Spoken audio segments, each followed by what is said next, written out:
আচলতে এইটো টাটা IPL ফেন park. ভাৰতবৰ্ষত ইতিমধ্যে আপোনালোকে গম পায় যে ইণ্ডিয়ান প্ৰিমিয়াৰ লীগ চলি আছে।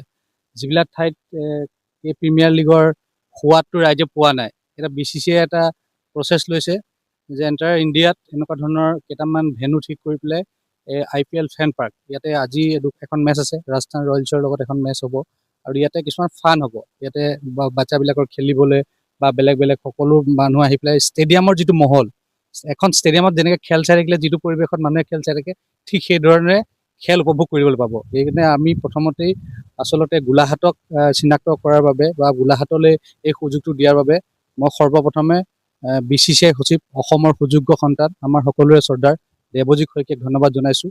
তেখেতে এইবাৰ এই সুযোগটো আমাক দিলে।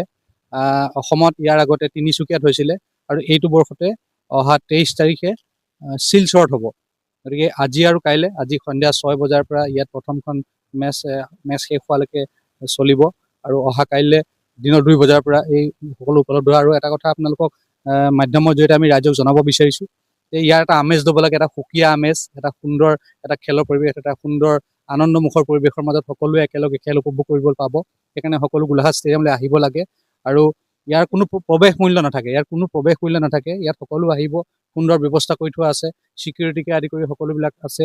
ইয়াতে সুন্দৰকৈ খোৱা বোৱাৰ ব্যৱস্থা থাকিব, কিন্তু খোৱা বোৱাটো খুব ন্যূনতম মূল্যত নিজে কিনি খাব লাগিব। ফুড ষ্টলবিলাক লাগি থাকিব আৰু বাহিৰৰ পৰা ষ্টেডিয়ামলৈ ভিতৰলৈ অহাৰ পিছত এডাল পাৰ্টিকুলাৰ বেণ্ড দিব। এটা বেণ্ডডাল মাৰি পেলাই মানুহটো গ্ৰাউণ্ডৰ ভিতৰত প্ৰৱেশ কৰিব লাগিব। আপুনি দেখা পাইছে, ইতিমধ্যে দেখিলে গম পাব, ছাৰাউণ্ডিংটো এটা ষ্টেডিয়ামৰ টাইপত সজাই পৰাই তোলা হৈছে। গতিকে নিশা হ'লে আৰু অলপ এটা ফিল্ড আৰু এটা লগতে আৰু নিশা হ'লে আৰু ইয়াত কিছুমান কিবা লটাৰী থাকিব বা এনেকুৱা ধৰণৰ কিছুমান এণ্টাৰটেইনমেণ্টৰ কিছুমান ব্যৱস্থা থাকিব। আৰু সৰু সৰু বাচ্চাবিলাকৰ লগতে আমাৰ গোলাঘাট জিলা ক্ৰীড়া সন্থাৰ অন্তৰ্গত সকলো আমাৰ যিবিলাক বিভাগ আছে, প্ৰত্যেকটো বিভাগৰ খেলুৱৈসকল ইয়াত আমি সকলোকে আমন্ত্ৰণ জনাইছোঁ। লগতে গোলাঘাট জিলাৰ বিদ্যালয়, মহাবিদ্যালয় বা ক্ৰিকেট প্ৰেমী সকলোকে আমি আমন্ত্ৰণ জনাইছোঁ। ইয়াত সুন্দৰ ব্যৱস্থা আছে, সকলোৱে একদম ধুনীয়াকৈ বহি পেলাই খেল চাব পাৰিব। গ্ৰীণ টপ হৈ আছে, আমাৰ উইকেটখন সন্মুখতে আছে, আপোনালোকে দেখা পাইছে। গতিকে ইয়াতে ধুনীয়াকৈ খেল চাব, সকলোৱে উপভোগ কৰিব পাব। গতিকে আমি সকলোকে আহ্বান জনাইছোঁ যে এই সুযোগটো হেৰাই যাবলৈ দিব নালাগে। সকলো আহক, সন্ধ্যা 6 বজাত আমি সকলোৱে একেলগে আজি খেলখন উপভোগ কৰিম। আজি আৰু কাইলৈ 9 আৰু 10 তাৰিখ।